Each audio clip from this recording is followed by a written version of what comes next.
The other button. No. Hey. Oh, this is Blue, the other red button.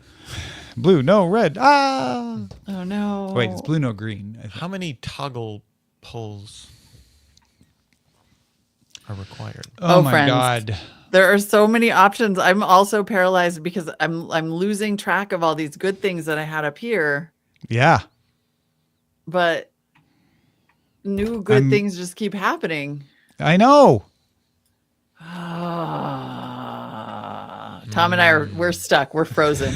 We almost we might have to do a bullpen show just because they're too good. Here's the thing. There's no bad choices here. There's no wrong answers. There's no wrong answers. There are less right answers, but there are no I bad do think choices. that 131 isn't going to last. Let me just say. That definitely has the as most... one helpful, kind of thing of the week thing. Yeah, it's thing of the day right now. Like it just happened. So yeah. So we don't yet know if it's truly a thing. Yeah, so maybe that disqualifies it and it just becomes something we talk about and not a thing. Right. Needs to thing ferment. So we could say that in the pre-show, which is the Cardi B meme where she's on the stand and the lawyer says, "Did you call her fat?" And Cardi B says, "No, I called her a bitch." I called her a bitch, which is incredible. And my delivery does not do it at all justice. You got to watch the video.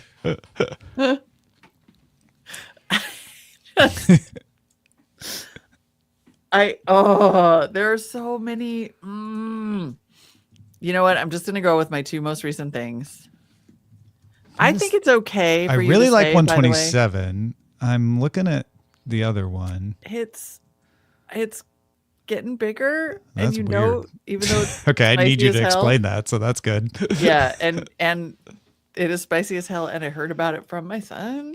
Yeah, no, it ticks all the boxes. It's the trifecta. It's got every box. Yeah, it's good. This is just good content. And then I think I might as well combine 9 with that because I can go back in time for my other things someday. So 119 for you is too early. I just want to kind of hold on to that. Yeah. I don't want to Labubu that one. Right. Where everybody's like, "Hey, have you heard of Labubus?" We're like, "Yeah, last year when we talked about Labubus." That's why 122 Skull Panda, that is from Pop Mart, same people that make Labubu, is their rising. Like that's going to be the next thing. It will not be as big as Labubu, but these are predictive. How dare you? This is the one that's getting all of the people who are like, "Yeah, I'm into Labubus, but let me tell you, Skull Panda." But I also like watching Wednesday. What can I do here? Yeah. So I feel like that one is too secondary and possibly early. Also, I'm making an executive decision about the thing of the week, FYI. Okay. If you just hop over there and peek at that. Yeah, we have to. Okay. I mean, we did our part. Oh God, yeah. The thing that's like too obvious to even consider. The air. You know how we're just breathing the air. Yeah. And we didn't notice. No, anyway, that's a very good call. I think that if you did 127 and 128, then you would be predictive and also nailing it at the same time. You know what I mean? You have like one not risky. It's not that risky. See, I was thinking 128 was 2 of the moment, but I get what you're saying. Well, it's because the question is how big is it going to get? Okay. Yeah. That's the only part that's risky about it. It's like, is it a one-day thing or is this going to be a forever thing? Man, because it's amazing. 120s and the rest of them will still be around. Yeah, for sure. Yeah. I've never heard of 124, but. Yeah, that one might not be. That one might. That's one I'm kind of like keeping my eye on. Mm-hmm. It may have already burned out. There's so many up here. That is one where I'm like, I'm seeing it, but is it just me? And I think maybe it was just me. We'll see. But the other ones, like 126 and 125, I could do those next week. Yeah, those can go anytime. But man, honestly, like here, I'll tip off Discord on that because this is the. I think I already texted you guys this, if I remember right. But this is the emblematic picture of like the changing of the guard, basically. Ah. Let me see if I can find it fast. And All right. And then also Technomensch, hilariously, possibly a fail on our part. Cracker Barrel is not on anybody's list. Oh, because it's resolved. I kind of felt like it's over. It's like, I mean, I don't think it'll be a thing later. It was definitely a thing. You mean the Cracker Barrel psyop? Exactly. The false flag. To get you to think that you to get like you to Cracker remember Barrel. that it exists. Exactly. I mean, it definitely worked for that. I tell you what, though, one time I did get it down to the one peg in the triangle, and I was a genius for that. It's pretty great. Yeah. Pretty great feeling. So yeah, acai bowl next to the Dubai chocolate. Oh my God. Dude, Dubai chocolate, out of control. Walked by a coffee shop the other day and it was like, try our new latte. It's chocolate and pistachio. Mm-hmm. I'm just like, this is what is, because there are many flavors in our lives that we come across. Is it just because it's easy to do? At some point it just feeds on itself. But yeah, what got it here in the first place, right? No, and it's not like my son brought home a big old, OG Dubai chocolate bar with the like barfy looking middle. Yeah. Uh-huh. And I mean, I'm like, it's fine. That's way Eileen and I are like, we've never had the actual original one, which is impossible to get. Yeah. Which is, I think, part of what feeds the fervor, right? And so maybe that one is amazing, right? I've only ever had imitators, but the one I had from Larchmont, which it's from Larchmont. Mm-hmm. So if you know California, if you know LA, you know that Larchmont is what people think Beverly Hills is. Right. It was good. I was like, okay, this is good, but is it that good? Yeah. Well, and I don't particularly care for sweets, so I'm always like a little bit of the wrong person to answer that question, but I still was just like, it's okay.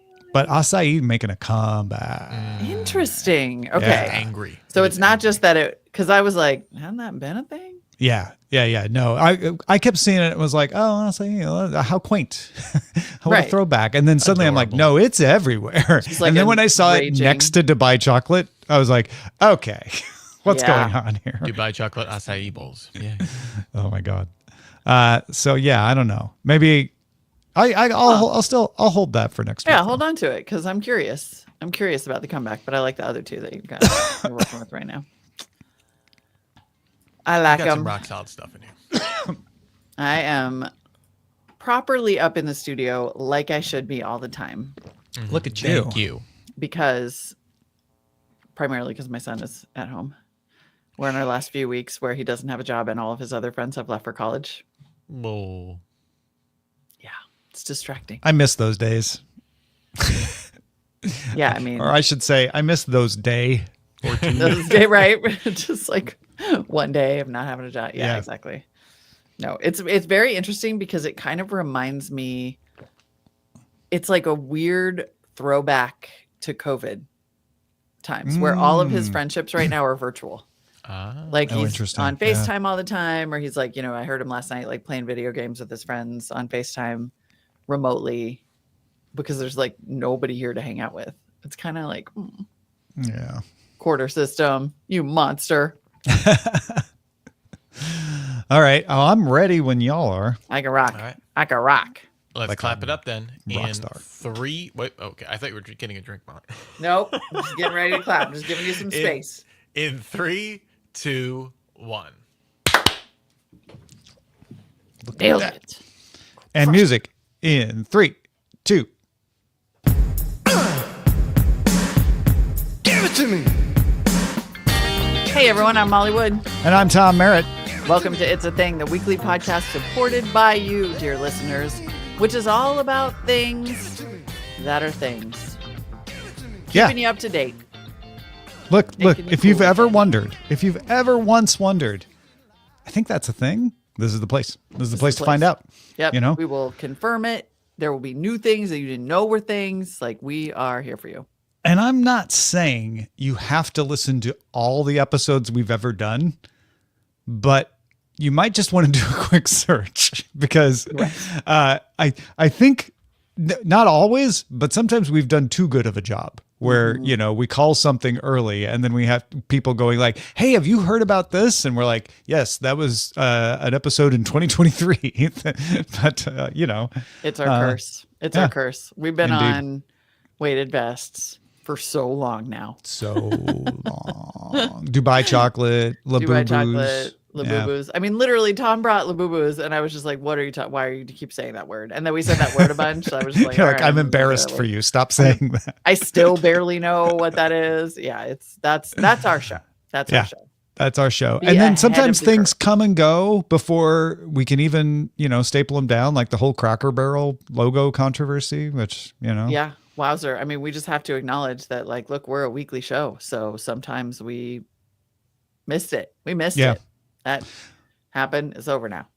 One thing you can count on us for, though, is an honest review of things. That's right. That's right. In fact, we are, I would argue, some of the OGs of honest reviews too, even though we didn't call them that. Have you noticed that everything is an honest review now? And this befuddles me. And you are the perfect person for me to talk to about this because we both worked at CNET, home of honest reviews. Home of honest reviews, right? Before they were called that. None of them were lies. Yes. Why is this? Why has this happened? I think it's a combination of SEO and AI. Is my best guess. Okay. I'm guessing title generators are like, oh, a really good title for your discussion of this new phone is an honest review of the Honor Magic V5. And so people are like, oh yeah, okay, I am doing an honest review. And it apparently works because even though you can sit here and go like, well, anybody can say that, there is a part of your brain that goes, whoa, this is an honest review. Well, I should probably pay attention to that. It's an honest review, then okay. Yeah. And the interesting thing is that there is an existing brand, like Honest Review exists on YouTube as in multiple forms. That actually, probably feeds it now that you mention that. Yeah. Right. It's a little Kleenexization of it. And there used to be a movie review franchise that was called Honest Review. I remember because I remember it doing a hilarious review of Prometheus, like from the Alien series, and it was just like, "What is David a secret asshole?" And my brother and I still say that all the time. So it's become Kleenexified. I think somehow this term Honest Review, like there were existing channels, but yes, everything. Yeah, and it usually applies. In my experience, tell me if you see this, like it usually applies when you don't like something. I don't know. Now that you say that, I'm having a hard time thinking of a counterexample. So I think you're right, but I hadn't noticed it. Like it feels like it's a negative review. It's almost apologetic to the company you're about to trash, right? Listen, I'm just being honest. I hated your product. That's kind of what I think. Like this isn't coming from maliciousness. I don't have anything against you, but my honest review, your product sucks.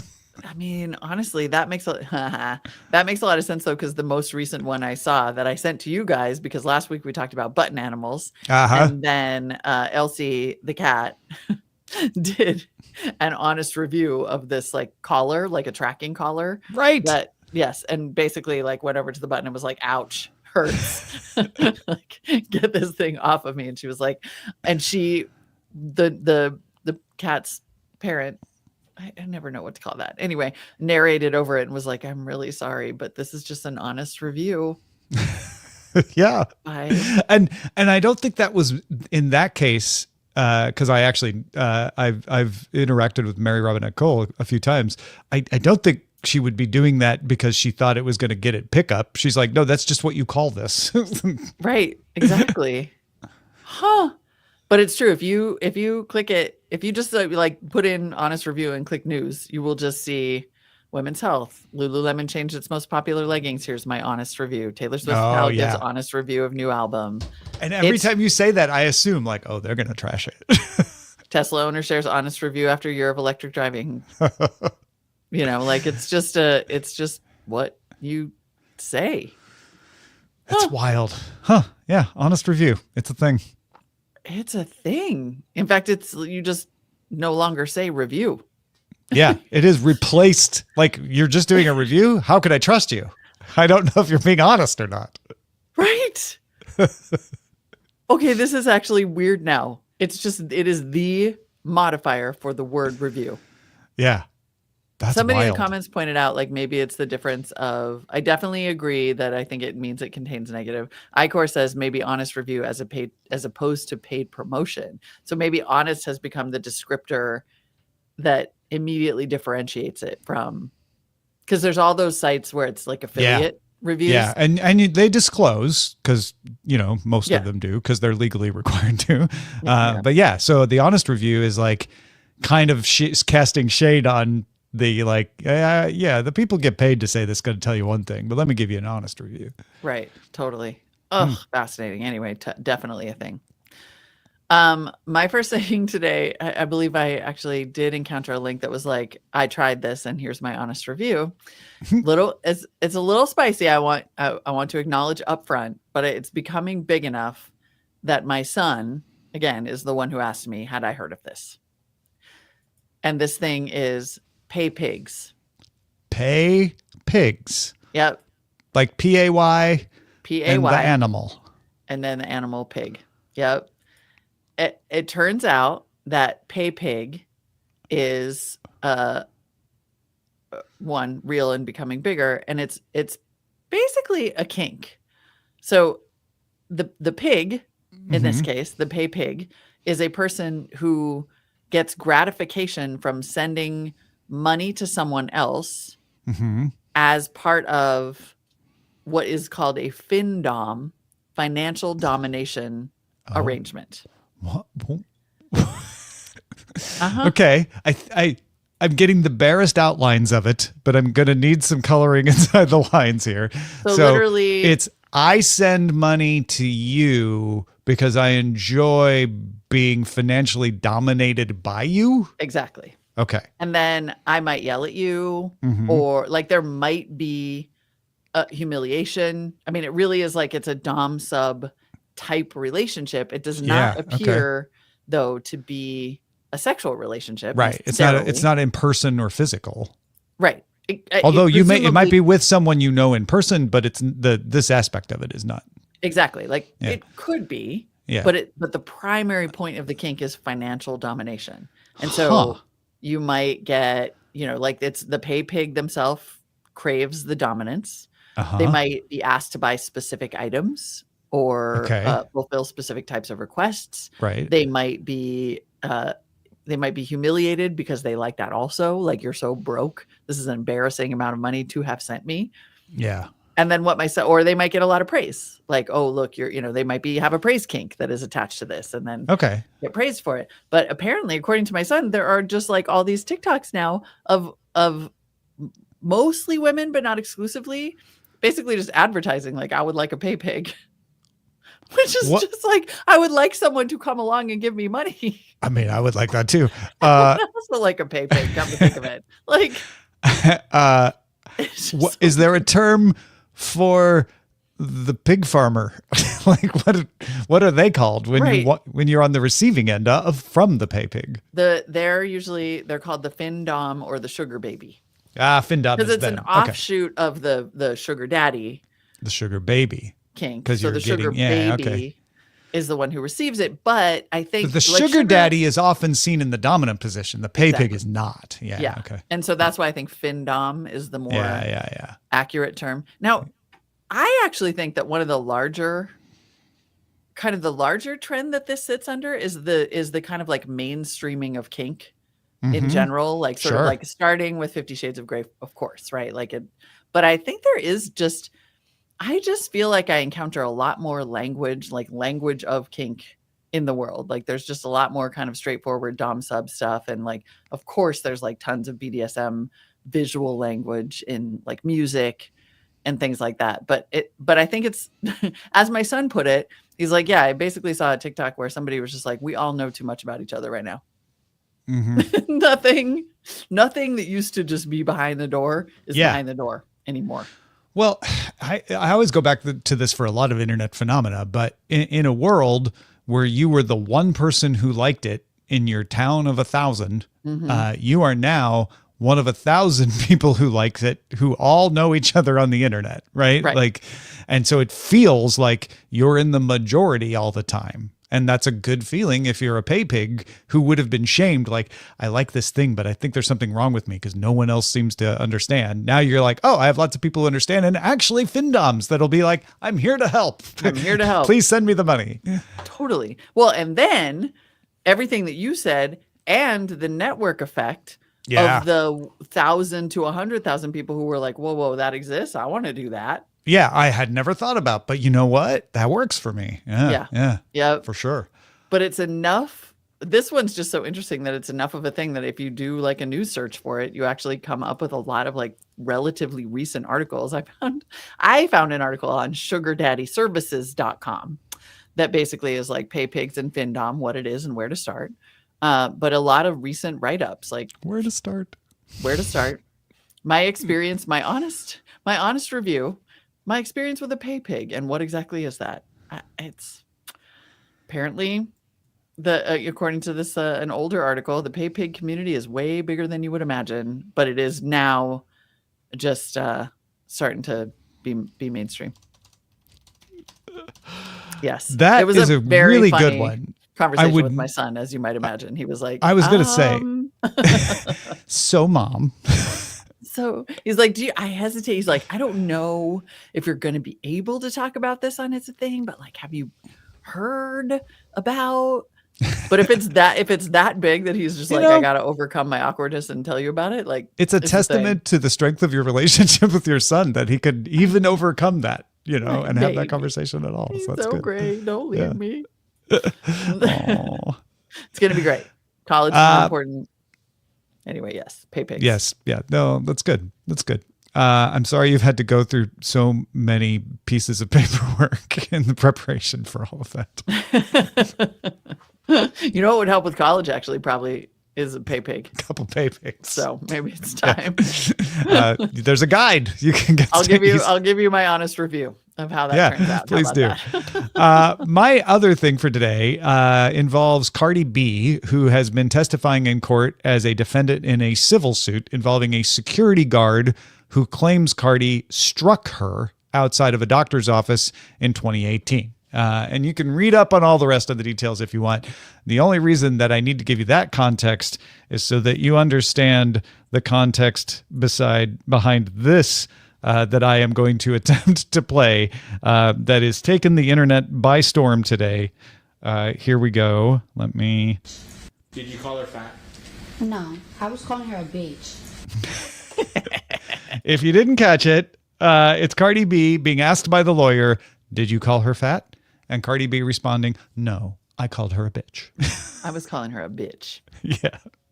And it's amazing. And I had to play the actual because the tone and the delivery is not replicable unless you are Cardi B. She's a legend. She's just a legend. She just literally sat on the stand in court and was like, no. Oh, no. I didn't call her fat. I was calling her a bitch.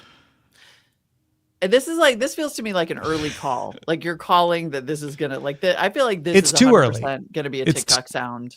It's already like starting to get memified everywhere. You are definitely going to see it as a TikTok sound. I don't know how long it will last. Will it, be the, what is the squirrel? I can't remember the dramatic turn squirrel. Oh yeah, squirrel, dramatic reaction squirrel or whatever. Yeah. Mm-hmm. Will it have that legs? Who can say? But it is definitely of the moment today. And so wanted to get on one early for you.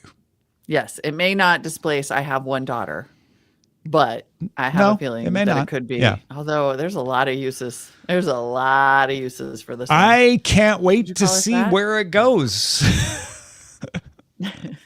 Oh no. I called her. Whatever. No. Right? Like, yeah. The thing is now you may now go to your next thing. Cause I know people are like, when are you going to get to the other thing? So what's your next thing, Molly? Yeah. Don't worry. We have a thing of the week. But first, I just learned about how Big Brother was that. That was so Julie Chen. But first, that is a very specific joke for a very specific demographic of TV watchers. I just learned about, and I'm embarrassed, the Gen Z stare. I'm only a little embarrassed though, because then when I Googled it, I literally found an article from 2 days ago in the Indianapolis Star. So I was on a meeting with somebody, but also other places. I was on a meeting with somebody yesterday and she was like, yeah, I feel like this would get, if I said this would get me the Gen Z stare. And I was like, what are you talking about? And she was like, oh, have you not been seeing this all over the internet? It is a hot topic. The internet, let me just read from the Indianapolis Star. But by the way, it was also in the New York Times. So that's how we know. Like they did it, looks like July 14th. I'm not logged in up here, so I'm just gonna have to drop the link in Discord. But there's a Wikipedia article for it. Yeah, exactly. Like I think it's somewhat new, but it's getting bigger. Yeah. And it's basically the idea that this generation, the kids born between the people, now some of them are young adults, born between 97 and 2012, give you this constant blank, utterly disinterested expression. Like it might be in a customer service scenario, it might be at work, it might be at a restaurant. They just look at you and cannot be bothered. There is one professor at the University of Alabama who speculates it might be resistance to performance positivity. Right. Yep. They're just not. Which tracks in a culture where you're on in Instagram and YouTube and TikTok all the time. In real life, you might just be like, yeah, I'm not on right now. I'm not doing it. Yeah, exactly. Yeah. I'm not going to perform for you. It also, what's funny about it is that the person I was talking to is a millennial and was saying it's like, because the war between Gen Z and millennials never gets old. It's almost like perfectly designed to upset them because they need so much reassurance and feedback that the Gen Z stare is like killing them. But what's so interesting is that this is like it's become this sort of question, not just in society, but like at work. There's a whole write-up in the HR Digest published today that's like, I am a recruiter, an HR professional with a decade in recruiting, and I have been thrown off by this Gen Z stare. These young candidates will lock eyes with you with a completely blank, unblinking expression when I ask about their work experience or why they want the role. Is this a sign of disinterest or could it be something else? How can I interpret it without misjudging talent? And what adjustments should I make in my interviewing style? I feel like, and I have not researched this to find out if this is just me making it up, but I feel like there was an equivalent thing for Gen X when Gen X was in its 20s. And it wasn't the Gen X stare. It wasn't like the same thing. Yeah. But there was equivalent backlash to like young kids these days be like, not reacting the way we want them to. Yeah. And it goes with the whole slacker appellation to Gen X. Right. So I want to look up and see if I can find evidence of that. And then I want to make a TikTok of those two phenomena having a battle with millennials and boomers being tortured. Yes. Just being absolutely tortured by Gen X, just sort of like degaff, right? The entire just degaff vibe. Like, I can't be bothered with your business right now. Psychologists suggest, this is like amazing. Psychologists suggest the Gen Z stare isn't hostility or rudeness. It's a coping mechanism. Born in an era of constant digital stimulation, Gen Z has developed a neutral mode as a way to regulate emotion and conserve energy. But also, I think it's a little bit of degaff. It's a little Gen X relatable, where they're just like, I don't need to perform for you. You're not better than me. Yeah. But the fact that it's becoming like a work issue, like an HR thing. Yeah. Fascinating. Like it's a thing. I love this is why it is so useful to talk to other humans sometimes. Because then they just say a thing and then you're like, oh my God, this is a huge thing. Yeah. Yeah. It does pay off every once in a while. It's worth the effort. Not like a lot of times. No. Because a lot of times you might get the Gen Z stare. You got to be careful. Yeah. If it's happening to you in restaurants and coffee shops, and it is, and actually, I do find it kind of triggering. I'm not going to lie. Like, I have encountered it at like the smoothie shop, and I'm just trying to be so nice. I'm like just trying to be everybody's friend. And the Gen Z and the person behind the counter is just like, it. yeah, totally. Because it's like, oh, you're not being authentic. Yeah, they're like, so I'm not going to play along. That is a good word. I think authenticity is probably a huge component of this. Yeah. Yeah. Anyway, fascinating. Love it. Well, as I alluded to moments ago, there is a bigger thing of the week than all of us. And therefore, it is not one of our things of the week. It is preemptively in front of all four of the things we've brought today, the thing of the week. It was our breaking thing earlier this week. If you're a subscriber to the feed, congratulations, US. You have your royal wedding. Yes. Please televise it. Please televise it. Please televise it. And I know they're not going to televise the real thing. I know it's going to be just like the engagement where like, obviously they did that a while ago. And then they just like put out the perfectly manicured photos that are absolutely stunning, recreating the engagement and showing us the ring and having all the flowers and the little bench and all of that stuff. Just give us that version of the wedding as a national viewing event. And it could heal us. It could heal us. Yeah, this is, it doesn't matter what you think of the NFL, of Taylor Swift's music, of anything. This is everywhere in the United States, and I think beyond, but certainly in the United States. We're Not Wrong has done 2 weeks coverage because they covered the engagement announcement on the podcast last week, and then of course they had to talk about the wedding announcement. So. I mean, it could heal us. All I'm saying is it could heal us. Yeah. Even the president of the United States said she's a great person, which has not been his opinion in the past. It certainly has not. No, I mean, not that he's known for consistency of opinions, but good point. As a barometer of the moment, he knows where the puck is going. It had to be acknowledged with decency, which is a huge statement. Yep. Yeah. Yeah, so congratulations to our favorite English teacher and our gym coach. Exactly. You took the words right out of my mouth. Oh, really? Yeah. That's exactly where I was going with that. No, don't be sorry. Yeah, it's if have we actually said Taylor Swift and Travis Kelce are getting married? Oh, I don't know if we actually said those words. I do not. For anybody who's still like, hold on. What are you I live in about? Kenya. I'm not really sure what you're talking about. I've never heard this show before. Yes, we mean Taylor Swift and Travis Kelce. I think that it was this year's prediction show where I said that we might get our American royal wedding for the ages. Now, the fact that they just announced their engagement in August probably means we won't get our royal wedding. Oh, I think you get to do the prediction though. Like, because we're getting it. We may not know the date yet, but we're definitely getting it. Maybe they will get married next spring or something like that. But we get the excitement.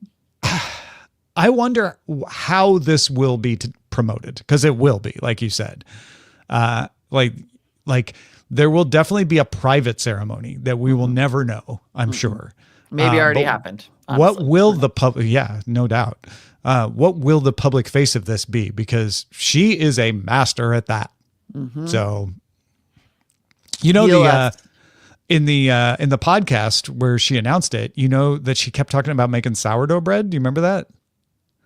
Oh, no. I haven't listened a couple of times she mentioned her sourdough recipe, and the Super Bowl is in San Francisco this year. Really? Well, it's not in San Francisco, but yeah, it's the 49ers stadium. So the Swiftology, by the way, the Swiftologists are like, she's doing the Super Bowl, isn't she?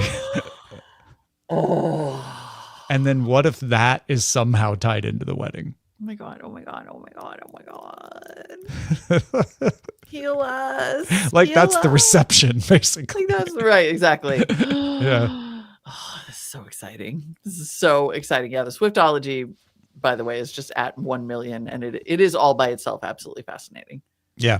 Anyway, thing of the week. They seem like a good couple. I wish them just well. So darling. Yeah. I love everything about it. I'm not hearing a word against it. My brother.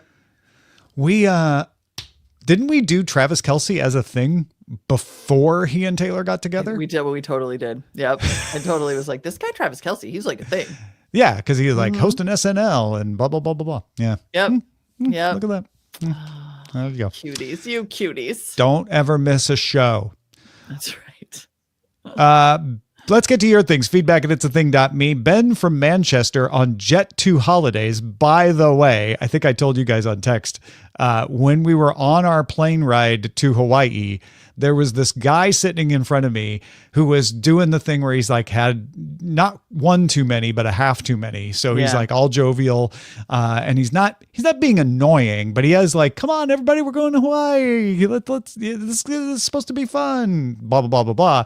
And these two British girls started talking to him as they're coming down the aisle, and mentioned like, we've been traveling around on Jet2 and blah, blah. And I was like, I know what that is. Oh my God. I get that reference. Anyway, Ben from Manchester wrote, Mollywood, weird callback to a long time ago. It was Manchester Pride at the Weekend UK, and every part of Manchester's gay village has a party going on. Even this side street, even this bin. Also, Jet2, Hold My Hand, had a little reprise amongst the drag queens acts this weekend and can confirm that Jet2 flights are superb.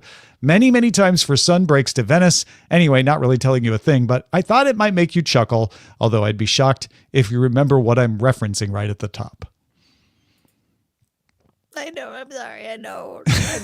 I'm sorry. Well, but the bin get video, by the way, Yes, though, I yes. should say, the trash can. He sent us a TikTok of a person partying so hard that he falls backwards into a trash can to the song, to the Jet2 song. To the Jet2 song. Nothing beats a Jet2 holiday. Anyway, delightful. Thank you, Ben from Manchester. Just if for no other reason than confirming the thing. Exactly. And please remind me, because I'm sorry, so many things have happened in life. Kevin, of course, responded on our Patreon to our subscriber only bonus drop, I believe, of the prediction clip, and saying that indeed Taylor Swift and Travis Kelce's wedding is already being called the next royal wedding. Yeah. By me. Had already been called it. It already had been. Yeah. It's been being called that. Did you call her fat?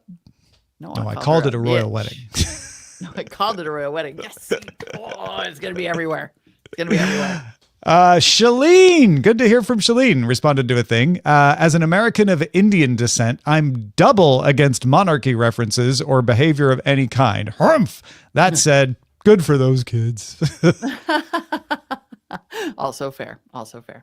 Arpit shared an emerging thing on TikTok. There's a creator on TikTok who in the last few weeks has exploded in popularity due to her hilarious live skits dressed as the Lorax and Megamind.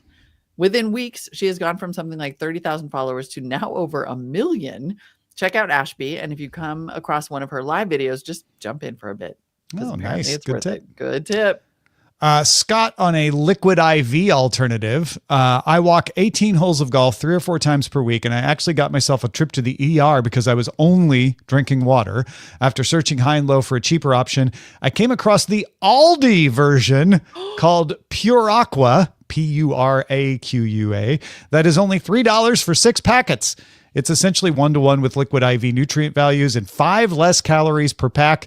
Comes in strawberry, lemon, lime, and passion fruit. That one is kind of weird. I now carry 2 40-ounce tumblers on the golf course and use 1.5 packets per tumbler, which keeps the electrolytes up and prevents it from being too sweet. Oh my goodness, Scott! First of all, you're living the life, buddy. I wouldn't mind being golfing 3 or 4 times a week. Yeah.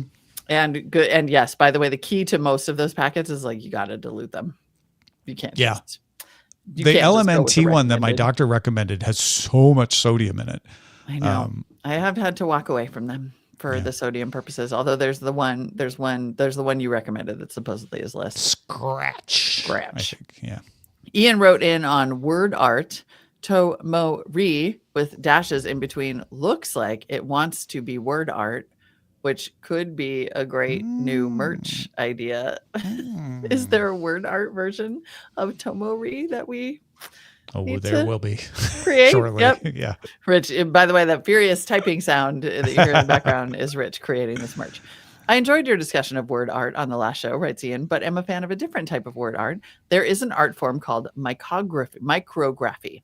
The picture is made up of tiny letters, usually related to the subject of the picture. I have several of them in my home. One is a drawing of Moses parting the Red Sea. It is the text of the book Exodus. Another one is a drawing of the skyline of Jerusalem, and it is the text of the book of Psalms. I love the show. Longtime listener, occasional commenter. I have seen that. And that's cool. Yeah, those are really cool. Yes. And they're in Hebrew. Oh, really? I think. Oh, wow. Yeah, that is awesome. Yeah. Oh, dang. Cool. That is beautiful. Thank you. And Yes, then that's much better. Andrew from Colorado on Buc-ee's. Buc-ee's is definitely a thing in Colorado. After opening one in the northern part of the state a while back, they spent the first half of this year negotiating with a small town near me to build their second Colorado store and finally worked things out last month. There's been a lot of anger from locals about this one, but it hasn't stopped the massive uptick in Buc-ee's merch I've seen. That is hilarious.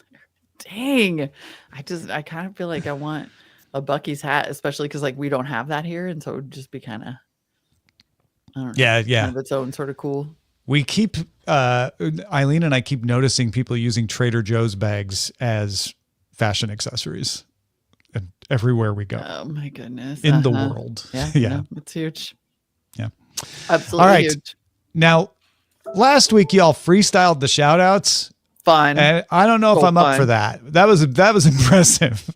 Yeah, no, we don't. We can make things easy on ourselves. Maybe next week. I'll be up because that's taken in another level. This week's shout outs are based on musician memoir titles. Oh, really? How appropriate. I mean, I am tempted to quickly pull up a list of Taylor Swift songs, but like, let's be real, we don't have that kind of time. I don't see My Life as a Showgirl as one of the musician memoir titles because it's not actually a memoir title. It's the next album. So. Right. Which will probably be. Anyway. Okay. Let's just do this. Dom, buddy, the harder I fight, the more I love you. Brian John Forcaro. It's a long story. My life. Morris Jones. What a fool believes. What a fool believes. Yeah, rock. Benjamin Forrest. Acid for the children. Ooh, That's from another time. That's seriously. AJ Venturella. Scar tissue. It's kind of Lee Price. My effing life. Kevin Sill. Isn't it time? Eric Duncan. Get in the van. Yikes. In the context of a musician on the road, Right. It's like fine. It's fine. let's just clear that up. It's okay. It's not. Oh, that's amazing. Jake Woods, down with the system. Gabrielle Cohen, girl in a band. Cute. S-Dub Texas, broken music. Laura Abel, rebel girl. Baylor Trucks, thank you for letting me be myself again. Thank It's all you spelled for letting me be myself again. AB Puppy, just kids. Just kids. Louis St. Amour, my love story. Oh.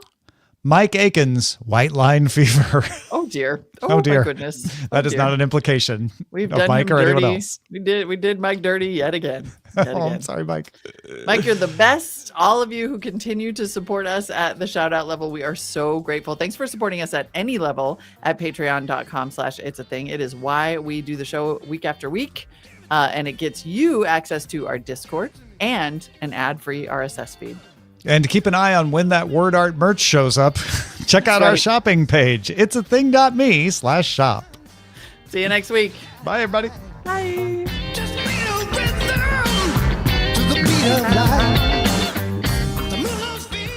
Oh no. Beep, boop, boop, boop, boop, boop, boop. They discontinued the Pure Aqua electrolyte drink.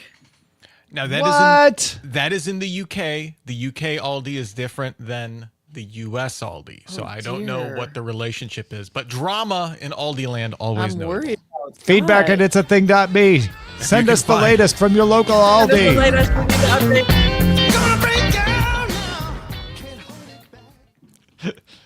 Hey, you got the option to keep that in. Breaking news.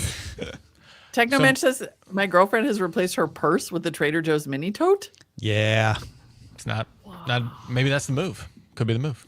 Could be the move. Could be the move. Yeah. Molly, I'm gonna propose something that's the opposite, at least for me. This is purely my bubble, but the opposite of the Gen Z stare for me is the millennial podcast guest. So Molly, can you just like tell me in a very long-winded fashion what you had for breakfast today? Oh, well, I have a bunch of leftover carnitas, and and so I took 3 little corn tortillas and I put it in the countertop toaster with a little bit of cheese, and then I fried up the carnitas in a pan. Put that on top of the corn tortillas. And then I made one fried egg for each one, like a little street taco, sprinkled a little cilantro on top. Oh my gosh, hungry. Jesus, that is so true, and I want to die. I want to start crying. Someone who edits podcasts, if you want to make a podcast editor, not like you. I'm just going to tell you. I'm just going to tell you that you're a bad guy. Because that's the host's job to do at like 1% of what you were doing, right? Yes. To encourage the guest to keep talking, if they want to, not the guest. Oh my gosh! The guest makes all those noises. I have had this on multiple shows, multiple guests, where it's just the affirmation can never stop. And I don't know if it's they have a personal relationship already, and that's just how they have conversations, which is fine. I will admit my brother is kind of like that. Whenever I talk to him, he's always every single time I talk to him. I accept this, but he's also not a podcast guest. And as a host, I would say, shut the hell up. Why do they need so much attention? I do not know, but it is upsetting. I will take the Gen Z stare. Yeah, you're like, please, stare silently, I beg you. Like the host knows they're on a podcast and they're supposed to talk for a while. Okay. Yeah. No, Saray points out it's very Notebook LM sounding. That maybe it's life maybe imitating Notebook technology. LM was trained off of millennial guests. Yes, millennial podcast. Oh, it's the worst. Worst. You guys, my child is downstairs at this exact moment making himself iced matcha. He ordered a little matcha kit. Lest you want to know how big a deal this is, he ordered himself the matcha kit with the little cup and the freaking bamboo whisk. You got a bamboo whisk. Oh yeah. I'm gonna ask him if he soaked it. Because you got to soak it. You got to soak it first. I was like, is this really happening? Are you joking he's not soaking? And he was like, do we have ceremonial grade matcha? And I was like, actually, we do. And I didn't really like it. No, that's the best part. Rich started laughing before you're like, no, we do. Yeah, exactly. You're laughing. But he just wants to know where it is or if we're out. Because one of my friend's moms was like, oh, if you want to cure all of your problems. I love this show. Get ceremonial grade matcha. And then we had a whole debate about whether it was expired. And I was like, it's ground up. No, like it tea leaves. Expire. Like it's fine. It's been in a fancy sealed container. I suppose certain parts of it might, oxidize. Right. If it were but not it wouldn't be bad for you. It just wouldn't have all of the nutrients that it might have. Sure. Otherwise. It just wouldn't have the same flavor or whatever. But yeah, it was like, it's in a sealed can. It's been. It's not going to poison you. You're not going to get sick. Yeah. I'm like, you use it. Yes. Dude, it has to be ceremonial grade though. That's amazing. By the way, Skull Panda, I'm not even joking though. Like Eileen is now onto these TikTok streamers that do from Pop Mart directly, like QVC style.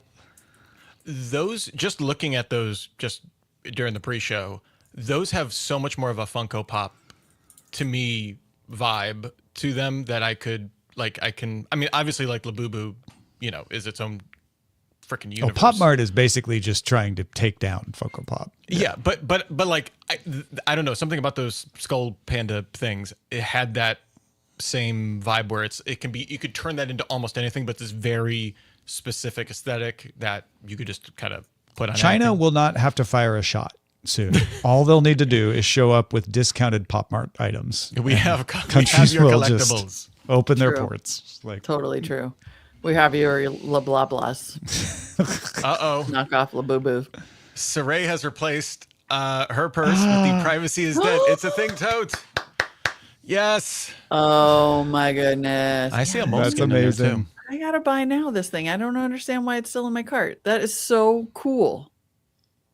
Yeah, okay. It's a Done and thing. done. Wait, does she have the manifestation journal too? She does. Oh my gosh. Oh, Saray, our hero. Yay. Some heroes don't wear capes, but they do keep them in their privacy. them in there. His dead tote.